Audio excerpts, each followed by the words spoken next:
Bismillahirrahmanirrahim. Assalamualaikum warahmatullahi wabarakatuh.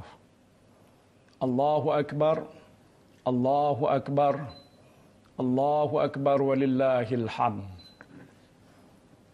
Alhamdulillah, segala puji bagi Allah, Tuhan sekalian alam. Salawat dan salam ke atas junjungan besar Nabi Muhammad sallallahu alaihi wasallam, ahli keluarga serta para sahabat baginda sekalian.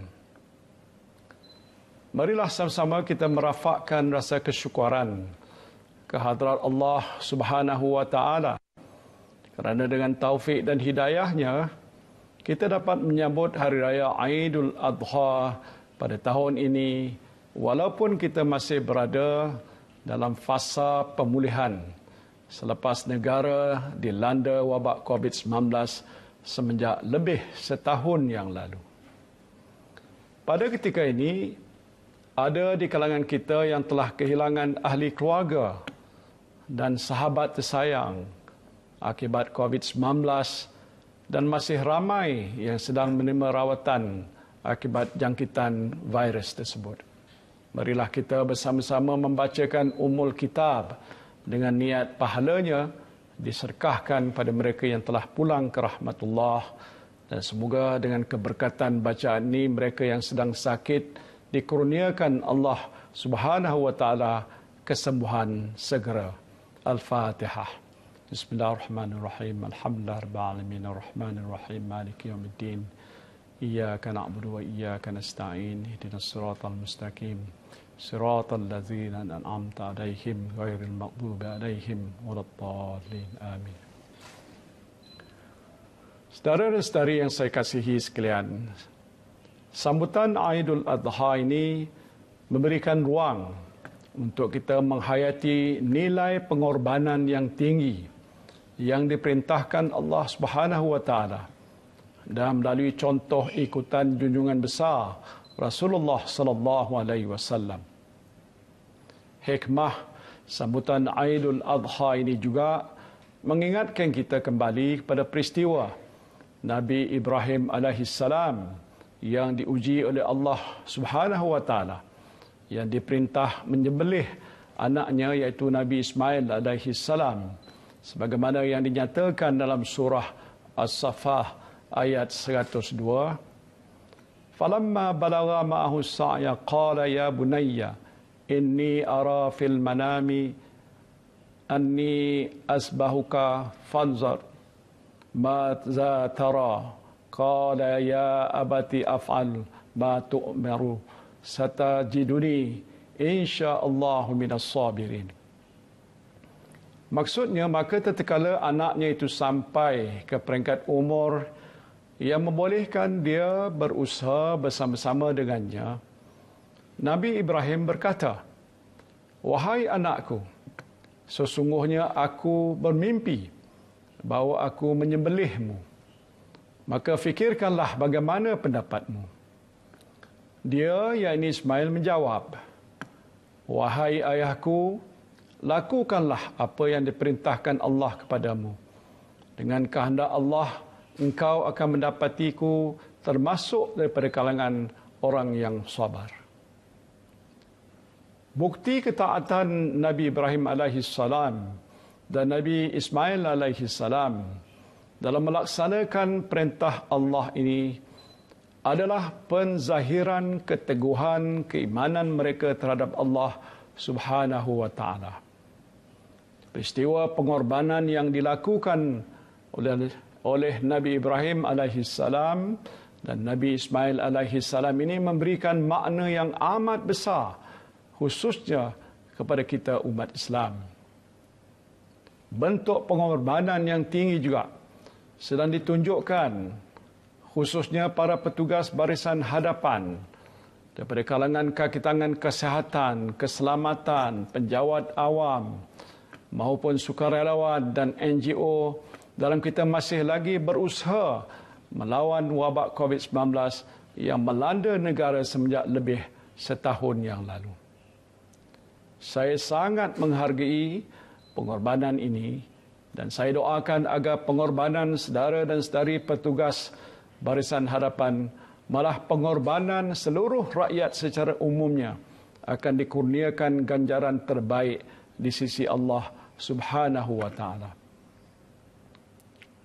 Saudara dan saudari yang saya kasihi sekalian, dalam bulan Zulhijjah ini, ibadah haji merupakan penzahiran kemuncak ketaatan, ketakwaan dan kehambaan kita kepada Allah Subhanahu wa taala. Peluang untuk menunaikan ibadah haji merupakan saat yang sangat ditunggu-tunggu oleh umat Islam. Kita semua rindukan kesempatan untuk mengunjungi Baitullahul Haram dan menziarahi makam Rasulullah sallallahu alaihi wasallam ketika berada di tanah suci.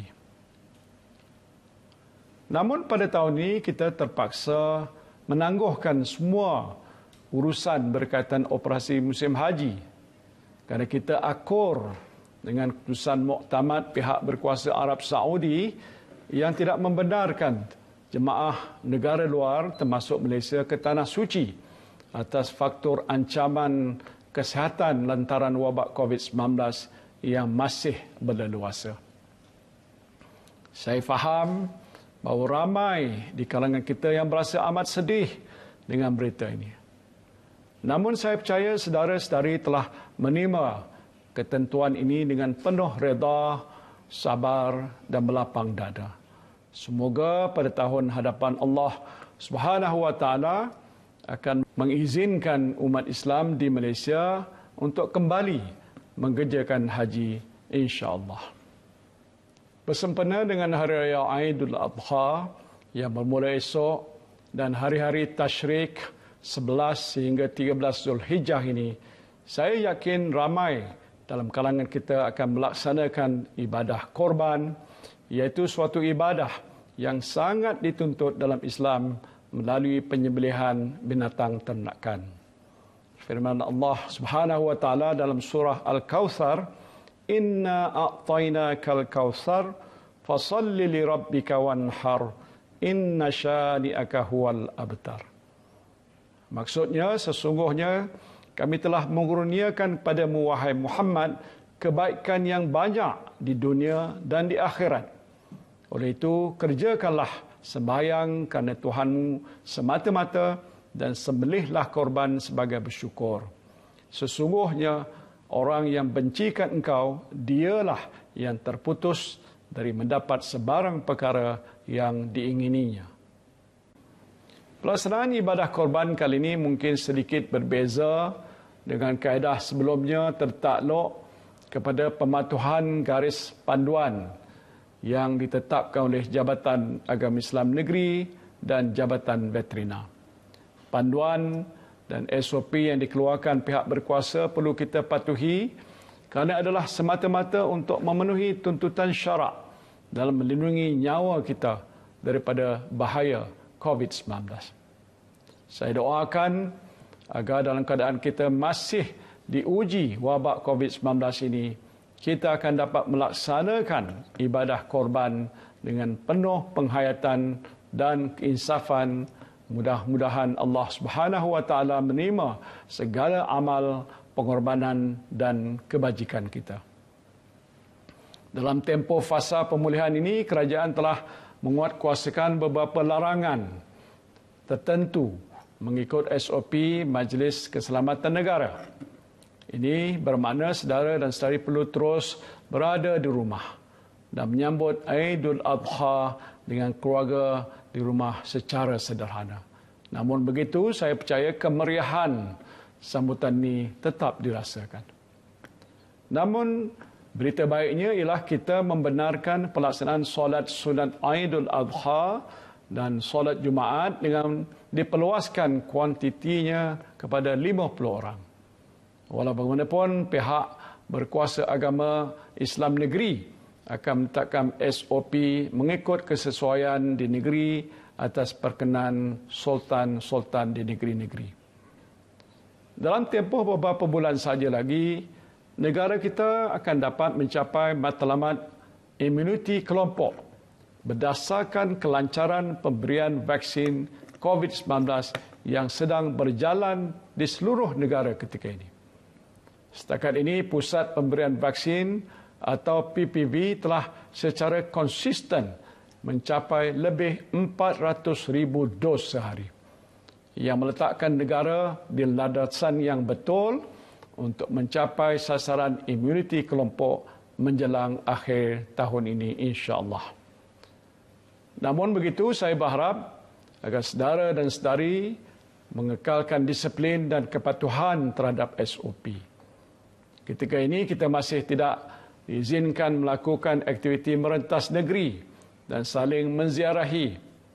Saya merayu agar kita semua bersabarlah dalam mematuhi SOP, kerana pengorbanan saudara dan saudari merupakan jihad yang besar di sisi Allah Subhanahu wa taala dalam ikhtiar untuk menyelamatkan nyawa kita semua. Kepada Allah Subhanahu wa taala kita mohonkan semoga wabak COVID-19 ini segera berakhir.